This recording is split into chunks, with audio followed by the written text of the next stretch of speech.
like to start off by addressing the travesty that is this. Because saying G is approximately 10 is like saying pi is approximately 3. And it's like saying E is approximately 3. And saying pi is approximately E. And it's saying you can take the log base pi of things on your calculator. Disappoints me. Okay. Starting with acceleration horizontally is 0, acceleration vertically is negative 10. Show that the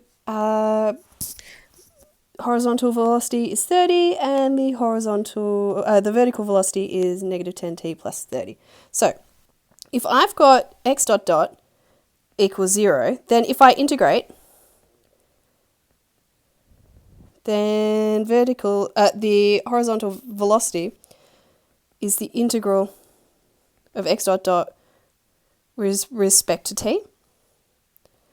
So then it's just going to come out as a constant, isn't it? Plus c. I'm going to call this c1. And if I integrate do the same for y dot. So this time I'm integrating negative 10 dt.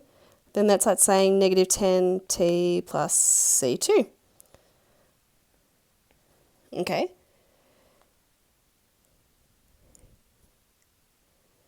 So I know at the origin we've got this.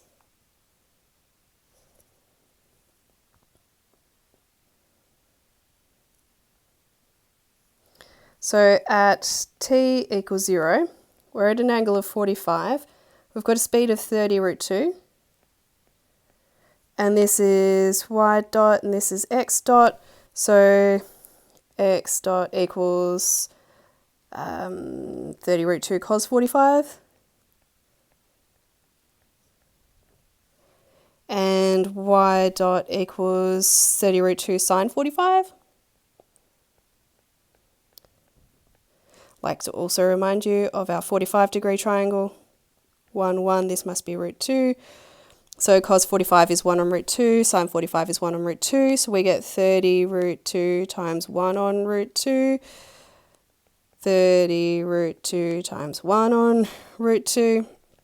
So it's 30. And this is also 30. So we've got, so this was x dot, but it also equals c1. Which means c1 is 30, so x dot equals 30. Y dot equals 30, but that equals negative 10t plus c2. T equals 0, so c2 must equal 30. So y dot equals negative 10t plus 30.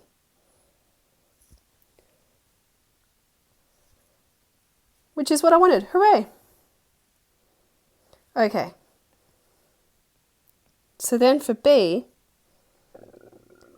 just x is the integral of x dot with respect to time. So now I'm taking the integral of 30. So it's 30t plus, I'm going to call it c3. Same with y, it's the integral of y dot dt, so it's the integral of negative 10t plus 30 with respect to time. So it's going to come out as negative 5, I'll do this the long way, 10t squared on 2 plus 30t plus c4. Which means negative 5t squared plus 30t plus some other constant. What other pieces of information do I know? It's projected from the origin.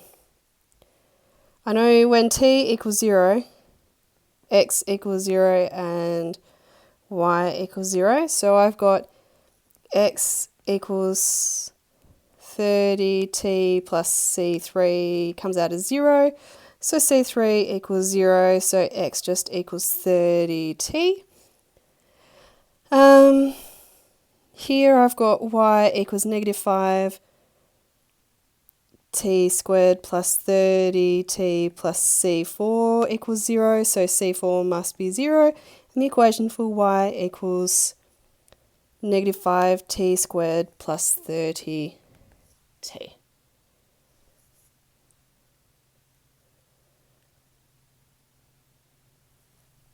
Okay, done that. Now let's do C. Put y equals 0 to find when the particle returns to the x-axis. So as you know, if we're shooting off here and coming back down here, the distance upwards for these 2 points, y equals 0, yeah?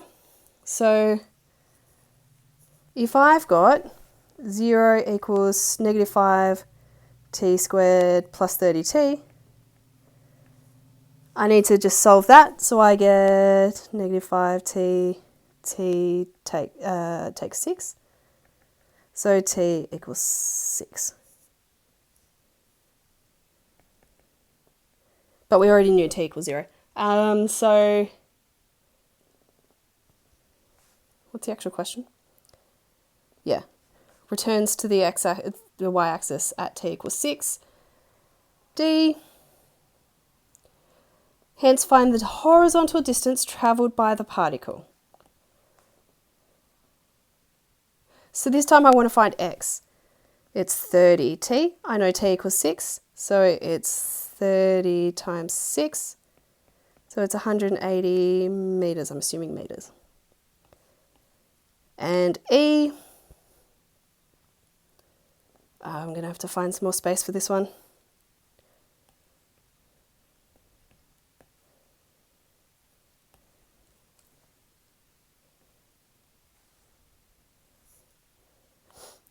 Y dash equals 0 to find when it reaches its greatest height. So as it's shooting up, we get to a stationary point here where it's still going a long ways, but it stops going up ways or down ways. So y dash equals, the equation I got that was negative 10t plus 30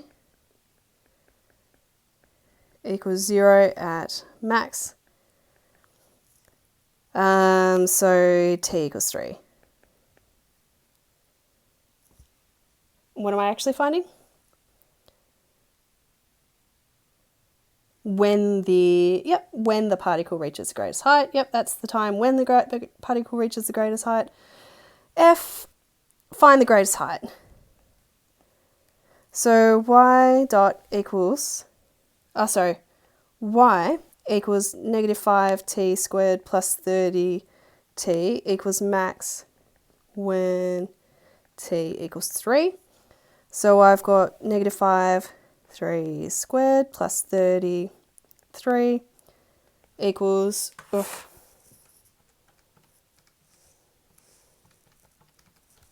45 meters. That's it. Not hard. You've done much harder stuff in physics.